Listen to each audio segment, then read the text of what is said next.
Bonjour et loué soit Jésus-Christ. Nous allons pour cette journée continuer notre parcours de partage de la parole qui sauve.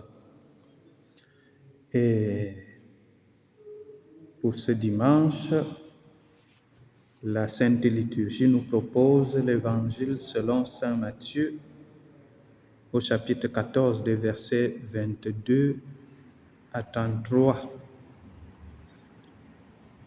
Je concentrerai souvent mes partages sur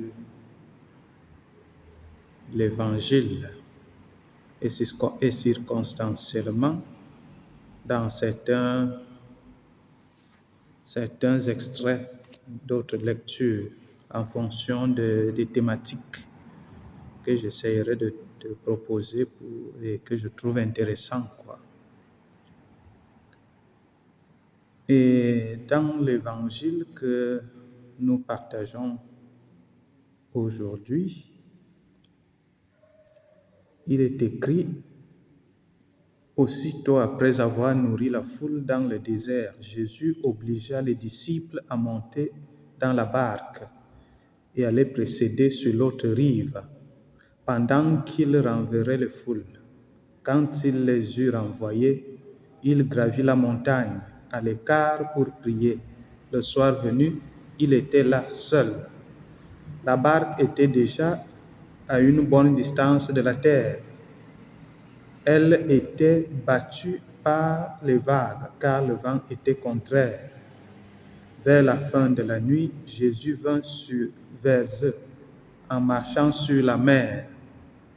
En le voyant marcher sur la mer, les disciples furent bouleversés. Ils dirent: c'est un fantôme. Pris de peur, ils se mirent à crier. Mais aussitôt, Jésus leur parla: confiance, c'est moi, n'ayez pas peur.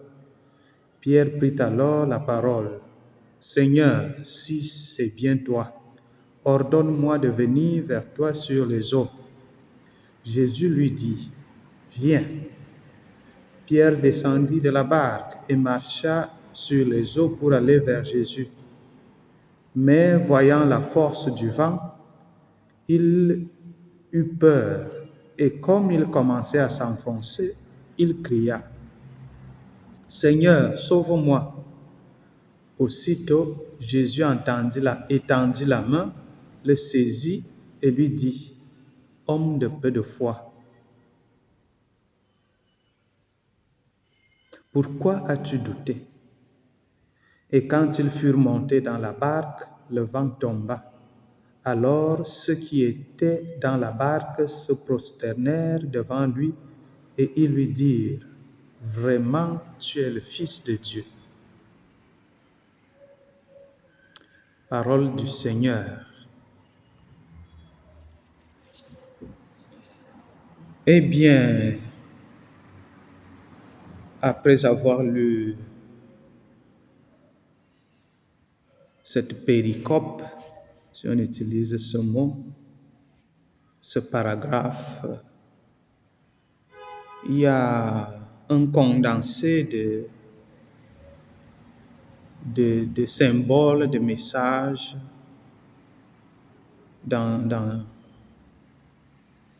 ce paragraphe. Et je m'intéresse beaucoup à la thématique de la recherche de Dieu quand je lis cet évangile.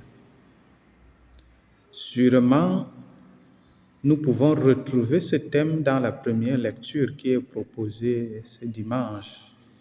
Le prophète sur la montagne, la rencontre de Dieu avec tout ce qui est écouté sur la présence de Dieu dans la brise légère.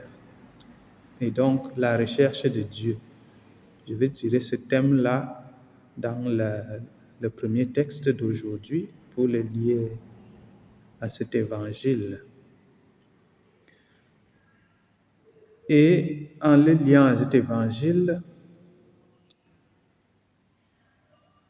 la rencontre de Jésus qui marche sur les eaux et qui va vers les disciples sur la barque. Dans l'autre vidéo, je parlais de panorama. Il faut peindre la scène ou le récit comme un panorama, un tableau artistique pour contempler la beauté de ce qui est écrit, qui fait aussi ressortir un message très profond. Et dans cela, il y a le fait des disciples qui sont sur la barque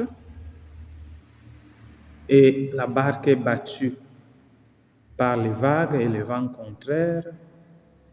Et il y a Jésus qui marche sur les eaux, qui vient à la rencontre. Jésus vient à la rencontre. Il était déjà sur la colline à prier seul. Et puis, dans la nuit, il vient sur les eaux à la rencontre. C'est très intéressant. La barque sur les eaux, Jésus qui vient, la barque qui est en proie aux vagues, les amis, les apôtres ou les disciples qui, dans la barque, ont peur, non seulement qu'ils sont en train de lutter avec les vagues, mais qui croient voir un fantôme qui vient vers eux. Et il y en a un courageux. Généralement, il y a toujours un courageux. Ah, bon, si c'est toi, ordonne que je vienne. Eh bien, tu peux bien venir. C'est très intéressant. Parce que nous qui proposons un chemin d'élévation et de recherche de Dieu, nous utilisons très souvent, en nous appuyant sur les Saintes Écritures et sur la doctrine de l'Église, ce langage. Parce que le langage religieux est très symbolique, très métaphorique. Et ici, moi, généralement, comme je l'avais déjà souligné, je pense, dans une autre vidéo, ce n'est pas tant la mémoire de l'histoire qui s'est passée, parce que la critique de l'historicité du récit peut nous décevoir à la fin et nous faire penser qu'il n'y a rien de bon à tirer de ce qui est dit. Au contraire, il y a tout à tirer. Et donc, quand moi j'analyse ce panorama, je vois l'humanité dans la barque du monde, je vois l'Église, et dans notre langage, nous aimons bien interpréter l'Église comme la barque sur les eaux, la barque en proie au mouvement, aux vagues, l'Église ou bien la foi et l'ensemble de tous ceux qui cherchent Dieu en proie au vent du monde. Ça peut être les vents de la critique, ça peut être les vents de l'oppression, ça peut être les vents de la misère, ça peut être les différents vents.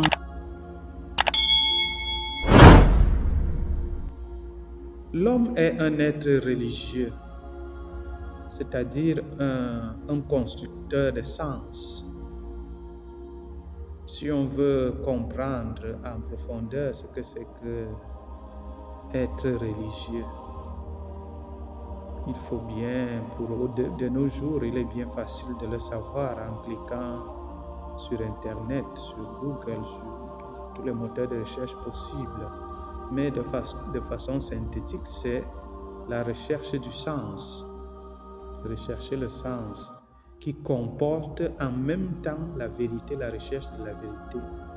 Le désir de répondre à la question d'où on vient et où on va. Et dans cette recherche où on vient et où on va, Alors, il faut inclure la morale qui va inventer les codes et les lois pour vivre. Et ensuite, tout le scrupule, parce que dans l'étymologie, le mot religieux a aussi comme explication le scrupule, tout le scrupule qu'on y met, qui inclut la morale, bien sûr, comme j'ai indiqué. Et donc, c'est tout cela qui, mis ensemble, peut buter contre les vents contraires de la vie. Et donc, le courage de Pierre qui demande « ordonne que je descende ». Parce que généralement, c'est Dieu qui prend l'initiative. Jésus qui marche sur les eaux traduit l'initiative de Dieu. Le Dieu qui domine la création parce qu'il est le créateur, il est le maître de tout. Donc il domine les eaux, il marche sur les eaux. Nous savons que la loi de la pesanteur physique, marcher sur les eaux, c'est extraordinaire. C'est un signe de puissance dans ce cas. Et ce signe de puissance démontre la toute-puissance de Dieu qui domine les forces de la nature et qui, avec sérénité, vient à nous. Et nous, dans ces moments où on a peur, comme j'ai dit, on a peur, on veut bien savoir ce qui se passe, alors on demande très souvent, pour ceux qui croient, à Dieu de nous faire signe. Et le signe de Dieu nous aidera à retrouver la sérénité, la force, le courage et la persévérance. Et c'est cela qui nous fera continuer la marche. Mais très souvent, même quand on est capable de recourir à Dieu, il peut toujours subsister des doutes et des peurs. Voilà pourquoi le fait de s'enfoncer, Pierre qui s'enfonce, et Jésus qui dit « homme de peu de foi ». Oui, parce que dans notre faiblesse humaine, nous sommes des hommes de peu de foi. Donc nous pouvons bien démarrer, mais nous nous enfonçons. À un moment, nous croyons être stables dans notre relation avec Dieu, dans notre relation avec le créé en général. Mais à un autre, tout se gâte. Nous nous enfonçons. Et le réflexe de Pierre qui redit « Seigneur, sauve-moi » est effectivement ce qui est attendu. Parce qu'il faut immédiatement recourir à celui qui a la toute-puissance. Et donc, en même temps que la figure de l'image de la barque sur les eaux renvoie à l'Église, en même temps la figure de Pierre dans le christianisme, et en même temps la voix de l'Église, parce que Pierre est la figure du chef de l'Église. Et en même temps la figure de l'Église qui crie à Dieu, « Sauve-nous, sauve l'humanité, sauve l'Église ».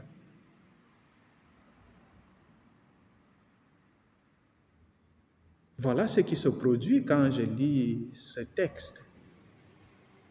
Et donc, nous qui croyons voir ou bien rechercher Dieu, comme on a entendu dans le premier texte avec le prophète, dans les tremblements de terre, dans les mouvements cosmiques, dans les forces de la nature, bien évidemment, c'est Dieu qui a créé toutes ces forces de la nature.